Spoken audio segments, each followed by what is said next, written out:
I'm a fitness coach and I'm going to be doing a tier list on all of the general diets that you're going to see tossed around in the fitness community in terms of what could be best for you in your specific situation.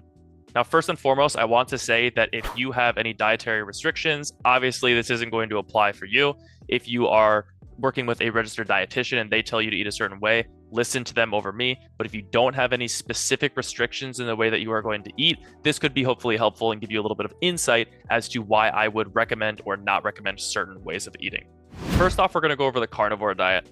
Carnivore, I think that it just like any restriction based diet isn't going to be super amazing. Reason being, if you're restricting, especially like this, a entire group or multiple groups of food being fruits, vegetables, any grain sources, any starchy carbs, stuff like that, you're going to run into issues in terms of macronutrient and micronutrient intake. So our bodies are going to use carbohydrates in order to fuel ourselves, especially for more short-term bursts of energy.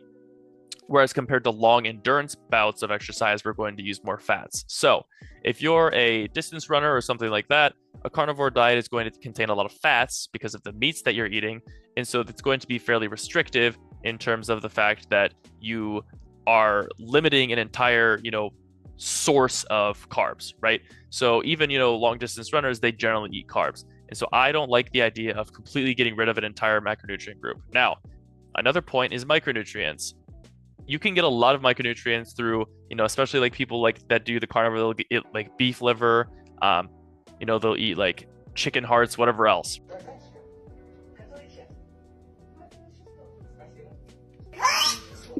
right? You can get a lot of micronutrients through that. I don't think it's the best way of going about it when other things might be more bioavailable sources of that. It's also, the carnivore diet is going to be expensive, so we have to keep that in mind. It's also going to be a little bit higher in fat compared to other diets, which isn't inherently within itself a problem, but it's something to keep in mind in terms of that. I also think that a lot of people who do the carnivore diet supplement with supplements in terms of like pills, so that way they can hit their multivitamins. If you want to eat this way and you want to have to supplement all of these micronutrients, sure, you can, but I think it's really just a fad diet that's super popular right now, and I don't really see the benefit in terms of doing this style of eating compared to others. That's where I'm going to rank it. Now we're going to go into vegetarian. I'm going to have to put this one in D tier. This is not a banger. This is not a banger. And I know bangers. I know bangers. I think that the reason that carnivore will beat out vegetarian is because of protein. It is a little bit harder for the average person who does vegetarian to get their protein goal compared to someone who's doing carnivore to get their micronutrients. You can just supplement. It's not a convenient or best way overall, but you can do it. Now, with vegetarian, a lot of people who I see go vegetarian aren't very aware of how to manage it in terms of getting their protein intake in. Now, obviously, if you're just trying to put on muscle, you need protein for that. But even if you're someone who doesn't really care about that, I think it's important that you manage your protein intake. Why is that? Protein is the building block of muscle, which is important in terms of just keeping the structural frame on our body that we have of muscle. But also, as you age, we are going to get to a point where we start having a lot of muscle atrophy. Increasing your protein intake is going to be helpful in order to keep the muscle on your frame that you have. Now, sure, if you just want to look good, you need muscle, but also to move our body, we need muscle. Also to protect ourselves or be able to move efficiently, we need it as well. So if I'm someone who's older and I don't have as much muscle on my frame because I'm losing it due to atrophy, it's going to be harder for me to stand up out of the chair. It's going to be harder for me to sit on the toilet by myself. It's going to be harder to catch myself if I'm falling. And so all of these things can lead to risk of injury or death on one hand, but also just overall quality of life. If I wanted to live a healthy, long life, I want to be getting protein in because of the fact that I want to be able to move. It is very hard to live a healthy and fulfilled life if you're not able to move. And protein is a large part of that. So that's why I'm going to have to put it in D tier. Paleo, I'm going to put in B tier. I think it's slightly above the other two. Reason being, honestly, the sole reason why it is, you're getting all three macronutrients. You can get all three of your macronutrients through whole foods. The idea behind paleo is eating like how our ancestors did. And for the most part, I do see the idea behind it. You want to eat the foods that we were, designed to eat or genetically we were supposed to eat. So I get the appeal of it. I don't think that it's the best. I do think that it's better than the other two because of the fact, again, that you're getting your whole macronutrients. Also, it's going to be much more micronutrient dense compared to the other two, especially with, the carnivore, you're missing out on a lot of micronutrients that you could be otherwise getting from fruits and veggies. And then with vegetarian, you're missing out on a lot of the micronutrients that you could be getting through the protein-based options or the higher fat, higher protein-based options. Now, again, this does not mean that you can't supplement with the other two. Vegetarian, if you wanted to use vegetarian options in terms of protein powder, sure. If for carnivore diet you wanted to use the supplementation to get all your micronutrients, sure. With paleo, that's less of an issue because you can already obtain all of them through the diet itself, and so you don't really have to supplement as much. That's going to be one of the big reasons why I would choose this over the other two. Next up here is going to be no sugar.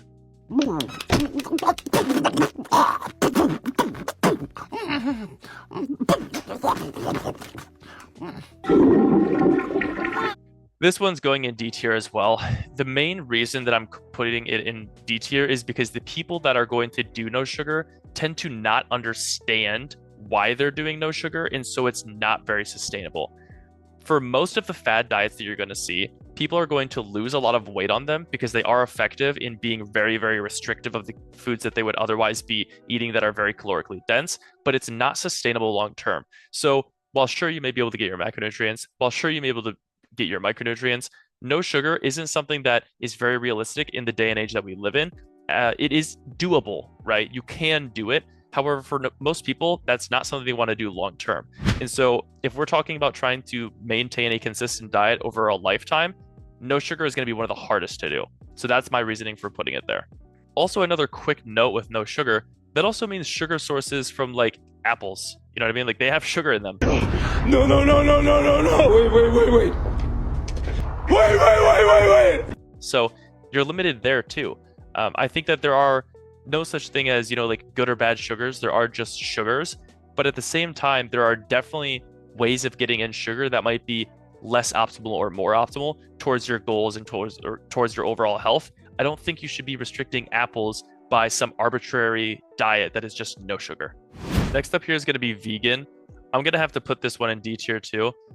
Reason being, if you're restricting all forms of any plant-based any animal-based products, it's going to be the same reasoning roughly as vegetarian. Now, this does make me want to put vegetarian a little bit higher, and I might change that to C tier now after thinking about it. What do you mean? What do you mean? What do you mean? Because I don't think that that's going to be as bad as vegan because of the fact that you're just more restrictive with vegan, which one is already going to be harder to maintain long term.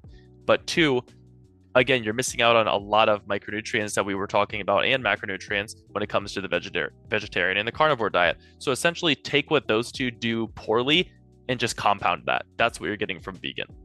Next up here is going to be keto. This is going to restrict a lot of your grains, bread options, legumes, stuff like that. And I'm going to put it in B tier just because I think that it is kind of hard to work around and you definitely want to be getting carbohydrates, but I don't think that it's going to be something that is going to be as restrictive as the ones listed below. And so I'm going to have to put it higher. I just want to say for the note here, I'm not a proponent of any of these listed so far. In my eyes, in my personal opinion, for me, I'd put them all D tier. But I do see how they aren't all created equal. They do serve different purposes, different benefits. Some people might like them and some people might love them. So if you're, super huge proponent for one of them, that's fine. Leave it in the comments. Let me know why you like it. But I personally wouldn't engage in them. I do think, though, that keto is going to be a little bit easier to manage compared to these other ones, as for one, there's a lot more options in terms of food choices, especially like going out to eat. There's a lot of keto options, whereas these other options is going to be harder to balance. I would say that that's one of my main reasonings. And another reasoning is you can get carbs through options that aren't just like through breads and sources like that. So even though you're, limiting your carbohydrate intake, you can still get them from other options. It's not like carnivore diet where you're just taking out essentially all carbs. So it's a little bit less restrictive in that capacity, similar to paleo where you're, taking out the processed stuff, but allowing yourself other foods. So that's why it's kind of in the same ranking at B tier. Next up here, I'm going to be doing intermittent fasting. I think that intermittent fasting, in all honesty, is going to be A or S tier. Is it worth it? Oh yeah, it's worth it. if you're strong enough. Just because of the fact that you're not restricting yourself in terms of the food choices that you have, you're just restricting yourself in terms of the timing. Honestly, it might be here. I'm being real serious here. You're not restricting the foods that you can eat. You're restricting the time frame in which you can eat them. Not only is that going to be more sustainable for people long term because you're not limiting the fact that you can't eat certain types of foods like you would be with no sugar. On top of that, timing isn't really that difficult once you get used to it.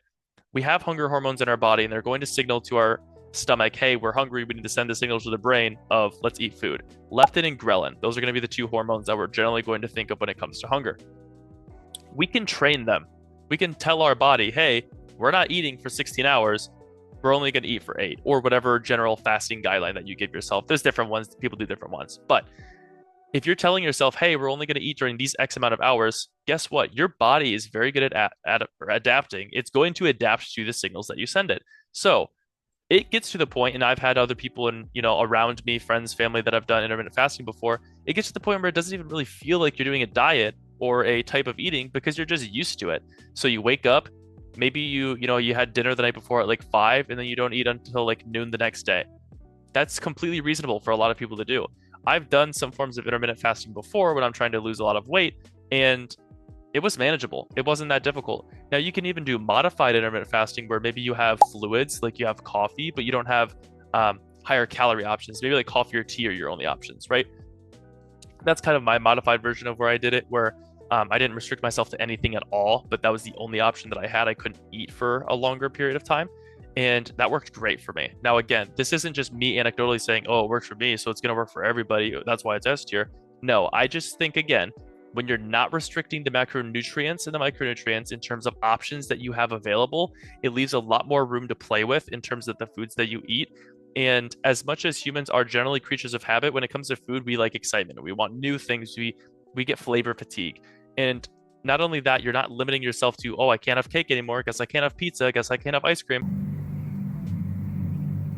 No. Like some of these would. And so you can balance it a lot better in terms of having a overall healthy and social lifestyle. You're not going to go out to the restaurant and be like, sorry, bro, I'm carnivore. Can't eat, like these Texas Roadhouse rolls with you anymore. No, you're not saying that, right? Sorry, bro, Cheesecake Factory? No, I'm doing no sugar. Like these aren't things that are happening if you're doing intermittent fasting. You just break down your time windows in which you're eating and which you're not, and then you stick to it. Now, obviously, caloric deficit. If you still want to lose weight, got to be in a caloric deficit. But intermittent fasting makes it a whole lot easier because it's hard to eat 5,000 calories in 8 hours, whereas it would be to eat 5,000 calories in 24 hours. That's just how it works, right? So yeah, honestly, S tier for me. Next up here is going to be if it fits your macros. I'm going to put this in A tier. My reasoning for it being slightly below S tier, even though it's kind of the same thing, right? This one isn't limiting the types of food that you eat.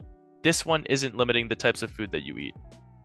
My reasoning for intermittent fasting being higher is because of the fact that when you get into the mindset of people who say if it fits your macros, they're going to be less diligent about the foods that they eat if they're having that mentality. And so they might more often than not opt for those options. Whereas someone who's doing intermittent fasting, they know, okay, I only have an X amount of window to eat food. If I'm driven towards my goals, I still need to hit my protein goal. Whereas obviously with if it fits your macros, they're probably thinking the same thing, but it's harder to do that when you're allowing yourself all of these other treats that might be very more calorie dense, fat dense, carb dense, not as protein dense. So again, that's kind of a mentality thing. And so I don't think it's necessarily a bad thing. I do think that if you get into the if it fits your macros mentality though, it's a little bit harder to stay smart with your micronutrient intake, and so that can make you feel not the most amazing. And then also you can kind of get away with making it fit your macros a little too often. It's like, well, Domino's pizza, like if I eat that, it fits my macros and that's the only thing I'm going to have for the day. You can technically do that and you still could with intermittent fasting, but I feel like if it fits your macros is more of a gateway to doing that than anything else. Okay, next up is going to be pre-made meal plan companies. I'm going to have to put this in A tier over S tier. I think that they are great for the purpose that they serve. I think that you being able to order food and have it shipped to you right away, right at your door, and then you essentially just take it out of the freezer or the fridge and you microwave it and it's good macros, good micros, everything else, that's amazing. The reason it isn't S tier is because it is not very cost effective. You could make the same exact dishes that are in those containers for a fraction of the cost. Now, obviously, I understand the reasoning behind that. It's convenience, right? You're having to have another person make it, another person package it, another person send it to your door, another person do all the work for it, right? Whereas instead, you could do it for cheaper. But that's why I'm gonna have to put it A tier, because it's not very accessible to people. If you're a broke college student trying to get in shape, that's not very realistic for you. Whereas the other ones that are listed above it in IIFYM and intermittent fasting are going to be a little bit easier in terms of preparing your own foods, making it work for your diet, and being more cost effective. Last, but certainly not least, is 80-20. This goes hand in hand with all of these, right? I think that this is the pivotal thing that most people that are trying to lose weight, put on weight in terms of muscle, get in shape, whatever else, 80-20. Why is that? You, as a human, are wanting to sometimes break the norm when it comes to the monotony of your food choices, right? We're going to get flavor fatigue. You know, chicken and rice is great, but is chicken and rice for 70 days straight great? Probably not. Not many people can do that. Some people are locked in. They're dogs when it comes to that, and they can do it. But I know that's not me, and that's not most people, right?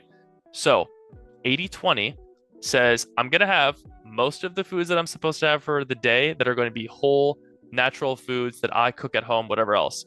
But that 20% might be I grab a protein bar from the gas station. Might be I grab a protein shake from the gas station. And so mentally, I think this is one of the best that you can do, because you aren't doing what all of these other ones below it, other than these two, all of the B tier and below, restriction. You're saying, I can't have these. No, I can't. No, don't have them. Bad me, right? That isn't a good mentality when it comes to food. You are restricting yourself and essentially punishing yourself by not allowing you to have foods that you otherwise would have had and would have enjoyed. Now, sure, if you can do these B tier or below ones and get away with it and not have any issues with that, awesome. More power to you. I know I can't. I want to have a sweet treat every now and then. And if I'm doing no sugar, I'm not having a sweet treat. If I'm doing carnivore, I'm not having a sweet treat. And so these are options with 80-20 where I can have my cake and eat it too, so to speak. I can have, a breakfast that is, from McDonald's, as long as it's like halfway decent for protein, right? Like if I get like their breakfast burrito, let's say, okay, I'm getting a little bit of protein, whatever. Like it's maybe not the best, but 80-20.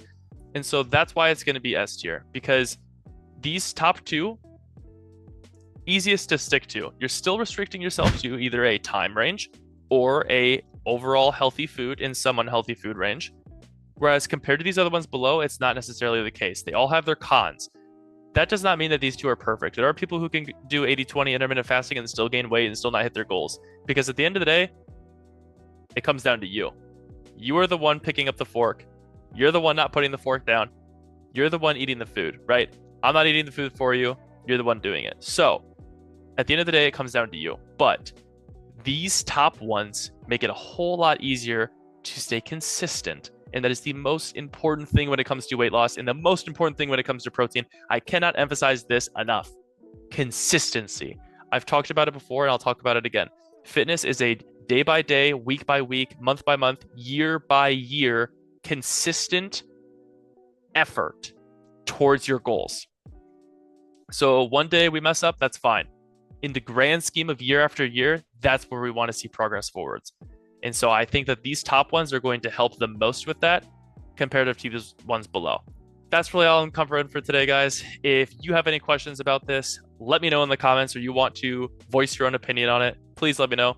Otherwise, like I said, I am a fitness coach. If you want to work with me in order to build a program that works for you in terms of nutrition, I do that. If you want to build a program that works for you in terms of training, I do that. I also do one-on-one coaching where I help you break down everything: sleep, stress, nutrition, hydration, supplementation, all that. I make a custom plan for you for your goals. We do weekly check-ins. I do daily messages. We change things as we go. Month by month, you are going to get progress because I'm going to make sure it happens. If that sounds good to you, let me know. Otherwise, again, leave a like on the video, subscribe so you don't miss any of these videos. Peace.